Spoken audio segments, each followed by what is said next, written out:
खुलुमबाय स्टुडियाव दं आं उदांस्रि मोसाहारि दिखियाजुलि ब्रह्म धोरोम प्रसाद संसदनि बानजायनायाव 86थि शास्त्र सोलोंथाइ लानाय जादों।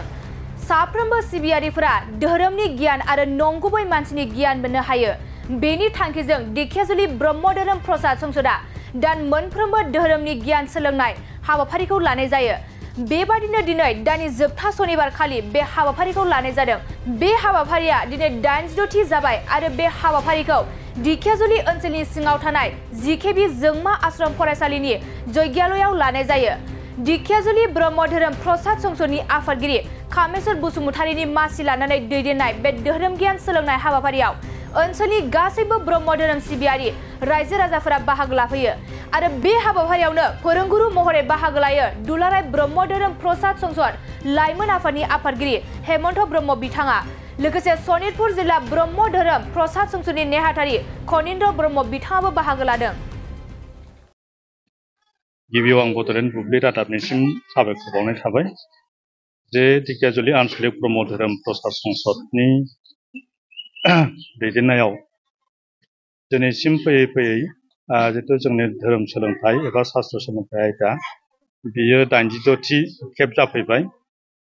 बेवहाय दिखियाजुलि आनसलिकनि सिङाव थानाय दाब दाब गामि साफ्रोमबो ब्रह्म धोरोम सिबियारि आफादना फैनानै बेवहाय बाहागो लाफैयो। बियो मोनफ्रोमबो दाननि जोबथा सुनिबार बेवहाय जायो। दा बे धोरोम सोलोंथाइ होननानै जों बे बाथ्राखौ बुंना लायो।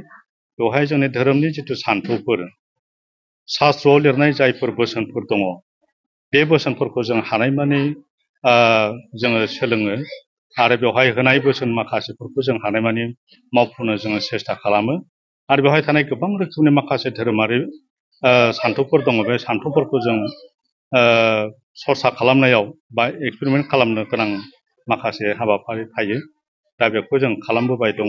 दा बेखौ खालामनायावनो जानो हागौ दिनै जोंनि गेजेराव मोनसे धोरोमारि जागरना जोंनि दिखियाजुलि आनसलिक ब्रह्म धोरोम आफादनि सिङाव एसेबाबो जाखांदों नामा जों बेखौ एसे अनुभब खालामनो हादों।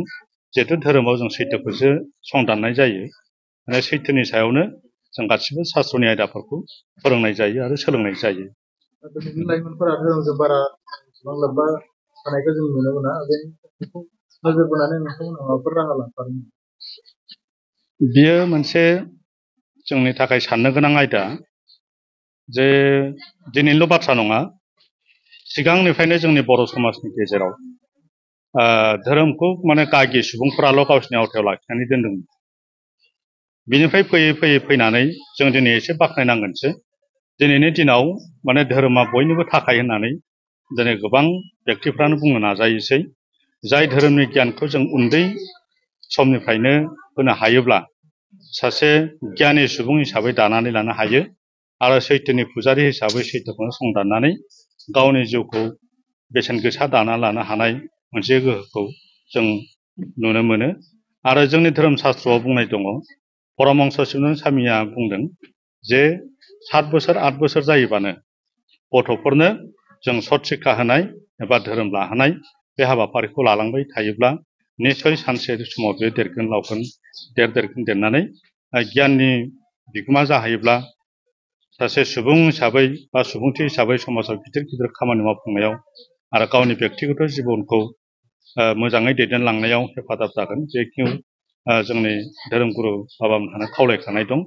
दा बेखौ लानानै जोङो दिनै समाजाव ब्रह्म धोरोम लाइमोन आफाद होननानै जों दाफुंबोदों आरो बे दुलाराय ब्रह्म धोरोम लाइमोन आफादनि बेंखनथायावनो जों दिनै लाइमोन समाजनि गेजेरावबो धोरोमखौ गोनांथि दं होननानै जागरण खालामबोबाय थादों। सम सम बिदिनो जों हाबाफारि लाबोदों आरो जों सनितपुर जिल्ला ब्रह्म धोरोम लाइमोन आफाद दाखांनायनि उनावबो सनितपुर जिल्ला ब्रह्म धोरोम लाइमोन आफादनि गेजेरजों जों धोरोम सोलोंथाइ आयदाखौ थांनाय 2007 मायथाइनिफ्राय फारियै जोङो बे धोरोम सोलोंथाइ आयदाखौ लाबोनानै दिनैसिम बेखौ जों गागि महराव जों दिनै हाबाफारि दैदेननायफोरखौ जों लोगो मोनफैबाय। बै समाव बिसोर लाइमोनमोन, दिनै बिसोर गागिनि हाबाफारि मावफुंफैनो हाबाय आरो जों खावलायबावदों दिनैनि दिनाव जाहाथे उन्दै उन्दै गथ'फोरनिफ्राय लानानै जायफोर समाजाव एबा कलेज फरायनाय बा इउनिभारसिटि फरायनाय बा फरायनानै दोनथ'बाय बै बिथांमोनाबो जाहाथे धोरोम सोलोंथाइखौ लाफैफिननो हायो। जों बेनि थाखाय जेब्लायबो जों हाबाफारि मावबाय थादों आरो बे हाबाफारिनि गेजेरजों एसे जों मुलाम्फाबो मोननो हादों होननानै जों समाजाव जों साननो नाजायो आरो। खुलुमबाय बयनिसिमबो जों ढेकियाजुलि आन्चलिक ब्रह्म धोरोम प्रसार संसद दिनै जोङो बेवहाय ढेकियाजुलि आन्चलिक ब्रह्म धोरोम प्रसार संसदआ बिदिनो सेमिनार लादों। बे सेमिनारनि हाबाफारिखौ जोङो गिबियाव बे जोंनि आन्चलिकआ 1999 मायथाइनिफ्राय दाबो जेननायनिफ्रायनो प्रसार संसद हिसाबै दंबोयोमोन। बिनिफ्राय जों गिबियावहाय बेवहाय प्रसार संसदानो बिदि सेमिनार लाबोबाय थादों। गिबि दाजेननाय बै प्रसार संसदनि आफादगिरि हिसाबै जोंहा बेदां ब्रह्म बाबा दंमोन आरो नेहाथारियाव हेमन्त ब्रह्म बाबा दङमोन। दा माखासे बिदिनो समजों लोगोसेयैनो जोंनि प्रसार संसदा सोलिबोबाय थादों। माखासे थासारिखौ लानानै जोङो बे बिबानखौ सोलाय सोल' खालामदों।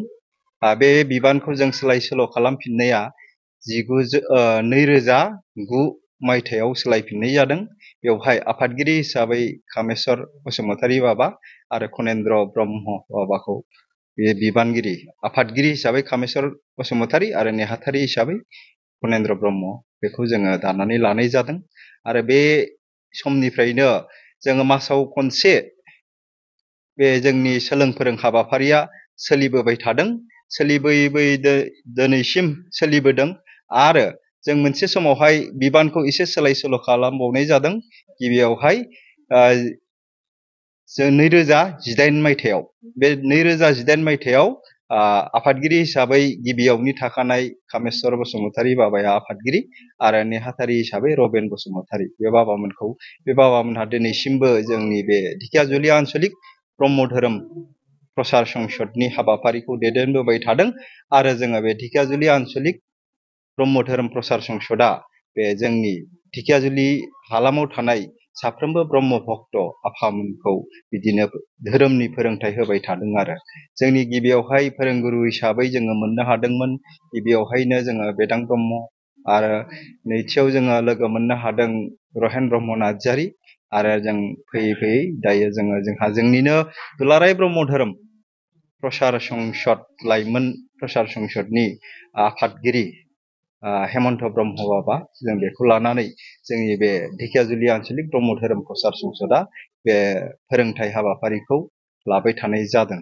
आरो बेखौ जोङो लालांबाय थानायनि थांखि लादों।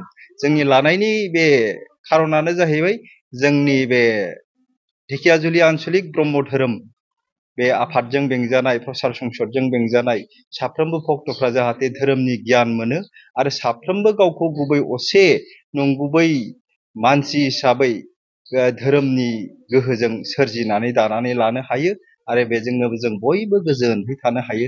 बेखौनो जों धोरोम मानिनानै दिनैसिम फोथायनानै जों दंबोगासिनो दङ। नोंथांमोना नैबे जि सेमिनार लानायजों बेसेबां जाफुंसार जाबोदों होननानै नोंथां? जों बेवहाय सेमिनार लानायजों लोगोसे जोंहा गोबां सोलायनाय फैदों। जोङो समाजारि बिथिङाव आबुङैनो गुस्लायनाय फैदों। जखन जों समाजाव आगुआव जों जेबायदि थासारिजों गुबुंले थासारिजों नारसिनजानानै संसार जादोंमोन, धोरोमनि जेबो गोजोमनाय गैयामोन, मोजोमनाय गैयामोन, सैथोनि जेबो गुमुर गैयामोन आरो जों नंखायजों नारसिनजानानै जोंनि मोनफ्रोमबो समाजारि बिथिङाव जों नंखायजों गेलेबोनानै समखौ आद्रि खालामबोदोंमोन। नाथाय दिनैनि बे जोंनि बे सेमिनारनि हाबाफारिनि गेजेरजों जों साफ्रोमखौबो मोनसे समाजाव जौगाखांनाय आरो सोलायनाय बे थासारिखौ मोननो हाबाय आरो समाजाव धोरोमखौ लोब्बा लानानै खामानि मावनायनि दारै जोंनियाव मोनसे साफ्रोमनावबो गोजोनलायनाय, अनलायनाय, मानिलायनाय, फोथायलायनाय, बानजायलायनाय बा सुफुंलायनाय बियो मावफुंजाबाय होननानै दा जों बेखौ मोनदांनो हादों। मोनसे गोजोनथाव खौरां, नोंथाङा नोंथांनि न'खौ समायना रमायना जोंख्लाब माख्लाब खालामनो गोसो दं नामा?